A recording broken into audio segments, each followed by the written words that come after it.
Mudumalai tiger റിസർവിലൂടെയുള്ള യാത്രയാണ്. എന്തായാലും ഒരു മൃഗത്തെ കണ്ടിട്ട് തന്നെ കാര്യം. കലമാനുകൾ കലമാനുകൾ കലമാൻ കലമാൻ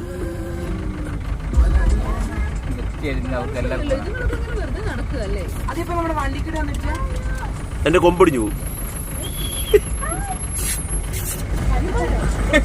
ഹനുമാനാണ് കലമാൻ.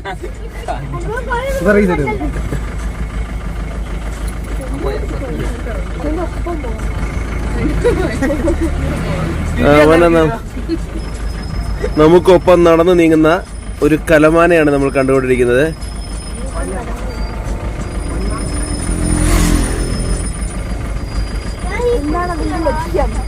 അവനെന്തോ ദുരുദ്ദേശങ്ങളുണ്ട്. മുതുമല ടൈഗർ റിസർവിലൂടെയുള്ള യാത്രയിൽ കലമാനെ നേരിട്ട് കണ്ടതിനെ കുറിച്ചുള്ള അഭിപ്രായം എന്താണ്? കലമാൻ എങ്ങനെയുണ്ട് നിഷാൻ? ആരാ പുലിയെ കാണണം. മരത്തിന്റെ മേലോടെ നോക്കിയോട്ടെ പുലിയെ കിട്ടാൻ.